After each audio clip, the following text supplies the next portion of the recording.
You brutally and savagely attacked her, a defenceless woman. Tommy was stabbed to death in Semalong Park shortly before midnight. Right. Do you understand what I've said to you so far? Yeah. For the murder of Cher, maximum, the sentence I impose is one of detention in a young offender institution for life. 10 murders, 1 attempted murder, sentences ranging from 36 years down to 17 years. The attempted murder getting one of the longest sentences. All perpetrators involved having been banged up in the month of May 2025. All their devastating deeds barely having made the headlines. Enjoy. The murder of 26-year-old Akashdeep Singh, which was perpetrated in Wolverhampton, West Midlands on the 25th of June 2024 by Daniel Tatters, 26, and Dale Francis, 37, seems to have been a mistake on the part of the stupid perpetrators. They most probably got the wrong man. This isn't the only wild or crazy aspect of this disgusting crime either. Now viewer, if I've got you hooked on the story so far, do subscribe, give the video a like, drop a comment when you're ready and donate. Hit the thanks button below, I'll appreciate you. In the early hours of the said date, Tatters approached the front window of a house on Plascombe Road, East Park, where the victim, Mr Singh, lived along with at least 4 other people, 2 brothers of his, their mother, and someone else whose details I couldn't trace. After brazenly smashing the window open, Tatters deposited through the window the container that he'd been carrying, then searched himself for a light, which he promptly found. Seconds later, the man scurried away, the blaze that he had just started already burning big and bright.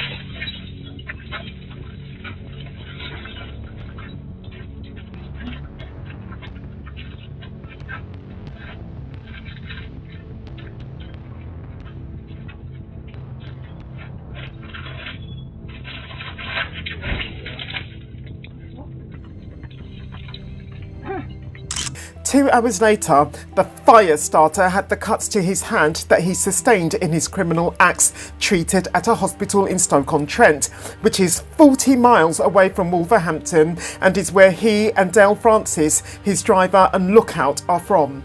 What Tatters may not have realised at this point is either the fact that he had left his light, a cigarette lighter to be exact, at the crime scene, or that the DNA of his held by that item would be one of the pieces of evidence against him that would make his subsequent not guilty plea thoroughly pointless. Meanwhile, in hospital over in Wolverhampton, 2 of the victim's brothers, including one who jumped out of a window to escape, were having their injuries treated. For their part, the injuries suffered by Mrs Singh's mother were rapidly recognised as horrifically life-changing, both Mr Singh and his mother having been trapped upstairs as the fire in their home raged. Mr Singh himself was able to call the emergency services, but was unable after being taken to hospital to be saved. The evidence against Francis included phone records, his in-car tracking device and CCTV. No link between the victim and the 2 perpetrators was ever established, however, and as such, the family's affirmation that they had no idea why the perpetrators targeted them with their murderous acts can hardly be doubted. In a rather diabolical twist, however, Francis's car was shown to have made a number of background journeys to the victim's local area ahead of the arson attack, despite which, on the evidence presented, he and his co-defendants still got the wrong house. In the law of England and Wales, an accessory to an offence is liable to be treated as if he or she was the principal offender, i.e. as if, where murder is concerned, he or she killed the victim, him or herself. This explains why Francis, who didn't actually cause death or physical injury to anyone himself, got a life sentence with a minimum term of 36 years. It does the opposite of explaining, however, why he actually got longer than the person who did kill someone and cause physical injuries to others, the minimum term of Tatters' own life sentence being 34 years. I don't know what the explanation for that is, but in my ignorant opinion, Tatters should fucking well have his sentence extended to 36 years. On the 13th of June 2024, 2 days after getting out of prison for assault, for no known reason, exactly like in our previous case, 27-year-old Owen Blades, who comes from Lincoln, East England, stabbed 69-year-old retired carer John Connolly to death, none other than in the man's home. It turns out that this was, for the perpetrator, the culmination of a day-long spree of violence and other crimes. The occasion of the theft from Tesco that he committed in the morning of the said date seems to have been when the perpetrator told a shop security guard, quote, "My name is Blades and it's Blades for a reason, because I stab people," unquote. Following his shoplifting trip to Tesco, the perpetrator went to an amusement arcade where he stabbed a member of staff following an argument over alcohol. Next, he burgled a house in Portland Street before moving on to the home of Mr. Connolly, who lived alone in the street. It is likely that Mr. Connolly opened the door to Blades only to find himself an instant later becoming the victim of, quote, "a ferocious and sustained attack," unquote, with a knife. Mr. Connolly's body wasn't discovered until the 18th of June, coming while the perpetrator, who had been arrested for the other aforementioned offences of his the very day that he committed them, was sitting in police custody, having made no mention of his act of murder. On the day of his acts, the perpetrator, as was shown in court, was both high on cocaine and drunk. On the 15th of May 2025, Owen Blades, who comes from Tennyson Street, Gainsborough, was sentenced to life with a minimum term of 35 years. Now that just isn't long enough. Then again, in the UK, no sentence for murder ever is. 19-year-old Raydell Lennox, who comes from Coventry, West Midlands, is another idiot on the face of it, who, feeling compelled, very disturbingly for whatever reason, to kill a particular individual, hit on the totally fucking wrong individual. He's now paying the price for that though, thankfully, and it's a substantially higher price than that imposed, in many cases, on those who actually succeed in killing. That's right, this fool here thankfully failed to kill. After shooting a man in his 20s in the face in Caledon Castle Park on the 21st of October 2024, causing the victim life-changing injuries, Lennox fled the country. Just over a week later, the car that he had driven on the said night was found burned out. Whatever made the man subsequently return to the UK, he was picked up by police shortly after that point. Having denied the charge of attempted murder, he of course never said why he did what he did. On the 19th of May 2025, for the offence of attempted murder and other related offences, Raydell Lennox was sentenced to all of 32 years. Haha, good. On Sunday, the 25th of August 2024, 32-year-old Shea Maximum, who was with her friend and her 3-year-old daughter on Goulburn Road, just off the Notting Hill Carnival parade route, was caught up in a fight involving multiple men. She died in hospital 6 days later as a result of the stab wound to the groin that she suffered. The stabber was 20-year-old Shakeil Thibou. The fight broke out in the middle of a crowd just before 6 p.m. when Thibou repeatedly tried to stab a man called Ajay Isaac in the belly. Both he and his intended victim ended up falling onto people around them, one of which having been Shea. Mr. Isaac was able to get up and flee, but as Thibou himself got to his feet, he found Shea tugging at his coat and kicking out at him. In court, the judge agreed that Shea's acts were in defence of her toddler daughter. Thibou, though, responded by stabbing Shea in the groin, causing her to fall back to the ground. Having got Shea out of his way, this having been the reason for his act, Thibou ran off. Despite the best effort of both paramedics and the medical team at the hospital to which Shea was promptly taken, on Saturday the 31st of August 2024, she died.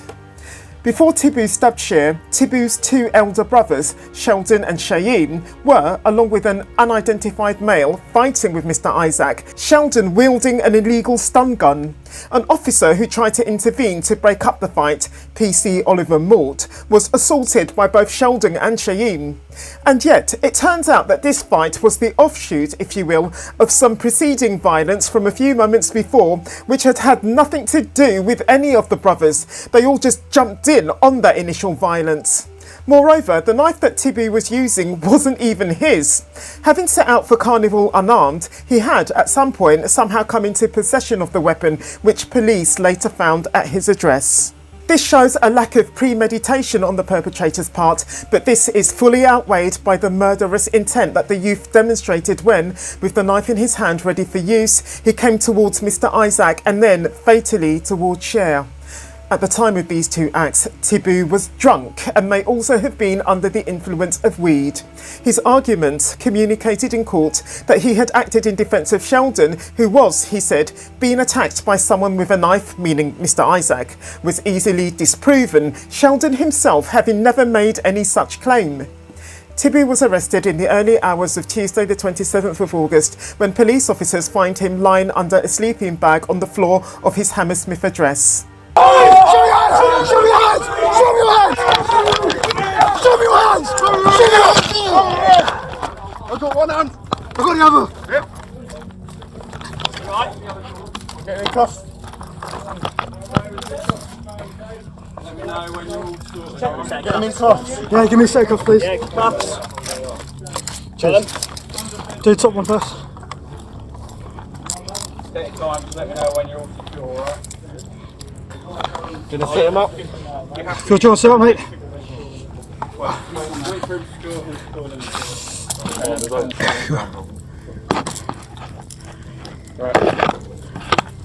Right. Do you understand what I've said to you so far? Yeah. Okay. Know what I'm gonna do? While they have since been convicted in relation to their own offences, Sheldon and Shakeil have no involvement whatsoever with their kid brother's murderous acts. As for Shakeil Thibou himself, on the 16th of May 2025 at the Old Bailey, he got life with a minimum of 29 years. Honestly, poor Cher and her poor little girl. Tommy was stabbed to death in Semalong Park shortly before midnight on the 18th of July last year. His attackers, Daniel Larman and Kieran Slight, will now spend the majority of their adult life in prison. Which is because those two perpetrators who, like all the antagonists that we've so far met in this presentation, took a man's life for nothing, according to the facts that I've unearthed at any rate, have since been jailed for life. Shortly before midnight on the said date, Larman and Slight, who were both 21 and who were both drug dealers, met up with a woman at Miller's Meadow, also known as Semalong Park, in Northampton, East England, to sell her drugs. At the moment when Slight was sitting on a bench next to the woman and Larman was standing in front of her, 30-year-old father of one, Tommy Boom, along with another man, approached the group and asked the two men what they were doing. When Larman then pulled out a large hunting knife from his waistband, after asking him what he was going to do with it, Tommy told him to put it down. Seconds later, Tommy was lying on the ground, having suffered 2 stab wounds, the one in the side of his chest, killing him on the scene, despite the rapid and concerted intervention of paramedics. I don't know what the woman mentioned did either during or after the murder. As for the two perpetrators, straight after killing the stranger, they filmed the murder weapon with the victim's blood on it, adding a banner that read, quote, "Just had to juice a guy up," unquote. They then sent the video to an associate of theirs, along with a second video of blood-stained trainers with 3 laughing emojis. As if that wasn't callous and offensive enough, at about 8:40 a.m. that morning, Larman filmed himself walking past the crime scene. His next act, though, was to flee to Birmingham, where, according to his courtroom testimony, he dumped both his blood-stained clothing and his murder weapon in a West Midlands canal. Both he and Slight were no less arrested the very next day. Despite providing no comment in his formal police interviews, during his January 2025 trial, Larman claimed that he killed Tommy, who was unarmed, in self-defence, as Tommy had allegedly previously robbed Slight. He argued that on seeing his victim, he instantly assumed that he'd been set up for Tommy to get to again. This, however, was rapidly proven to be bullshit. I believe Okocha Slate's own liability for Tommy's murder derives from the principle of joint enterprise, a category of accessorial liability where only the mens rea, the mental element of a crime, usually meaning intention, along with the absence of a valid defence, are needed. On the 12th of May 2025 at Northampton Crown Court, he got life with a minimum of 21 years. Daniel Larman, meanwhile, the actual knifeman, got life with a minimum of 24 years. Where he at least is concerned, what an insulting sentence.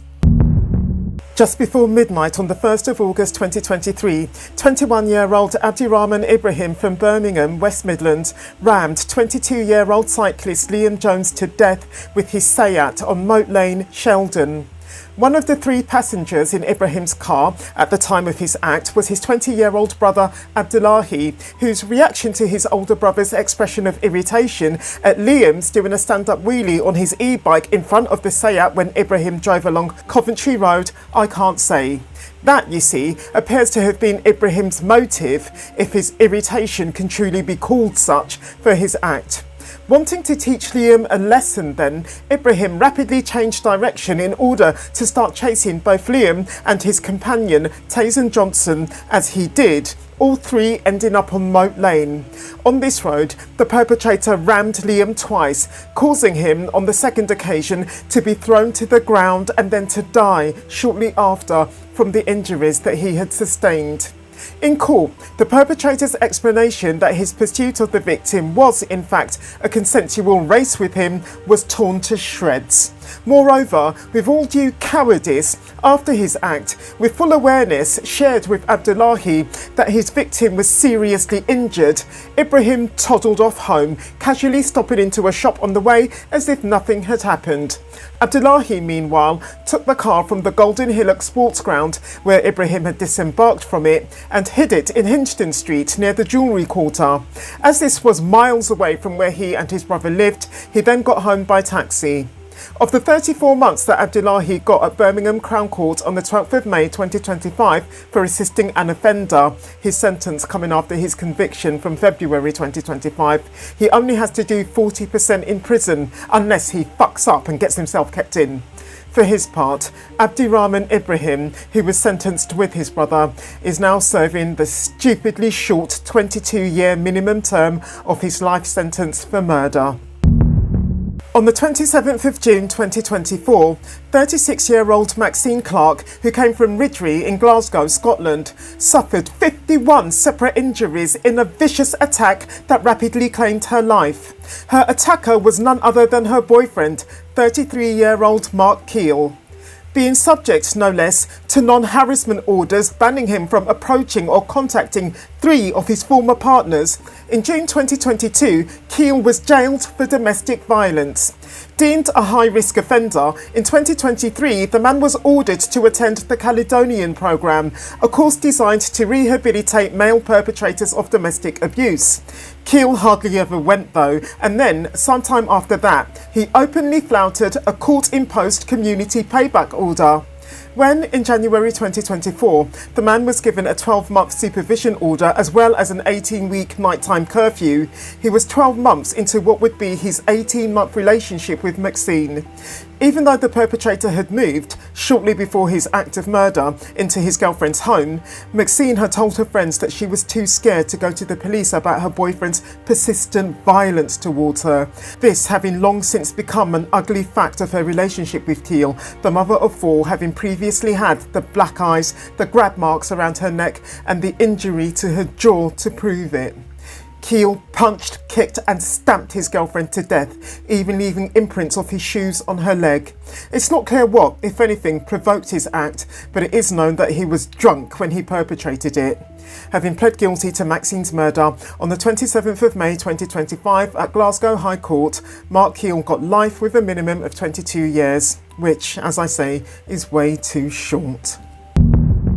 The things that some people will do for a poxy little joint. already owing her dealer, 21-year-old Minister Enfront, who came from Kings Norton, Birmingham, 200 quid for cannabis. When 23-year-old Mya Marsh went to meet him to buy more cannabis from him, which she did on a date in November 2024, she was armed with a knife. Even though she only wanted 20 quid worth of the substance from Minister, she pulled her knife out on him, exactly as she had prepared to do after he refused her. But yet, Mya left the act of killing her dealer to her kid brother, who, on answering his sister's summons to the scene, soon got into the fight with Minister that led the 20-year-old to stab the man to death. Having tried to escape, the victim died of his injuries, which came from at least 12 serious stab wounds near the scene. After the killing, Miss Marsh went to work, quote, as if nothing had happened, unquote, choosing, notwithstanding, to go and sleep at the end of the day somewhere other than at her address. In court, brother and sister denied murder but admitted to manslaughter. The court told them that they weren't stupid and sentenced brother and sister, Mya Marsh Isaiah Marsh, for murder at Birmingham Crown Court on the 15th of May 2025 to life with a minimum of 20 years. Not long enough. On the 12th of September 2022, 30-year-old Joshua Carroll repeatedly stamped on the head of 51-year-old Hedley Thomas, known to his friends as Barry, in a park in Old Trafford, Manchester, northwest England. Barry, who died from his injuries in hospital a month later, was a victim of someone who was meant to be in a mental institution and who had, only hours before committing murder, binged on drink and drugs. To be exact, on the 11th of September 2022, Carroll, who had been detained under the Mental Health Act at North Manchester General Hospital, walked out of hospital without permission and without taking his medication. Having spent the night drinking and taking drugs with a friend of his, the perpetrator was captured on CCTV chasing Mr. Thomas, who was riding a bike through the street the following morning. In court, the judge asserted that Carroll had attacked his homeless victim, quote, with such ferocity that most parts of his brain were injured, unquote, adding that he had used force comparable to, quote, running and kicking a football, unquote. On the 14th of May 2025 at Manchester Crown Court, Joshua Carroll got life with a minimum of 18 years. Not long enough. On the 9th of October 2024, 24-year-old newlywed Mashal Ilias was found unconscious at the bottom of the stairs of the family home in Oxford Road, Atherton in Wigan, Greater Manchester. This was where the young woman ended up after her father-in-law, 53-year-old Nadeem Begum, strangled her to death after beating her black and blue. Mashal had only come to the UK 7 months before, following arrangements made by her own family and by that of her husband for her marriage. Through messages that she sent to her friends, it was clear that while she was happy in her marriage, Mashal was no less struggling with Begum as the authoritarian head of the family. Coming from a liberal family back in Pakistan, the young woman soon found herself facing daily arguments and upsets in the home of her husband's family as a result of her father-in-law's demands for her to cook and clean for the whole household. Intolerable and toxic, in fact, were how Mashal described her home life to her mother back home. When emergency services attended Begum's family home on Oxford Road in Atherton at 11:25 a.m. on the said date, they found Mashal at the bottom of the stairs in cardiac arrest and with multiple injuries on her face, as well as bruising to her arms, hands and body, her father-in-law having basically savaged her. On the 16th of May 2025 at Manchester Crown Court, Begum got life with a minimum of 18 years. Nowhere near long enough. 16-year-old Kevin Kelenda murdered 36-year-old Tyrone Pinnock in a matter of seconds in Kensal Road, North Kensington, West London on the 19th of October 2023, and the teenager took the life of his victim for nothing. Yes, that's been the case of all the murder stories in this presentation, and yes, it's fucking worrying. Coming from Kenton Park Crescent in Harrow, northwest London, after confronting Tyrone seemingly out of the blue, Kelenda stabbed the man multiple times in the chest with his lock knife. Despite the rapid assistance of the emergency services, the victim died at the scene. On the 19th of May 2025 at Wood Green Crown Court, Kelenda, who was born on the 5th of February 2007, was sentenced to life with a minimum term of 17 years. Not long enough. If this video has gripped you, I recommend you to watch this one next. I'll meet you there.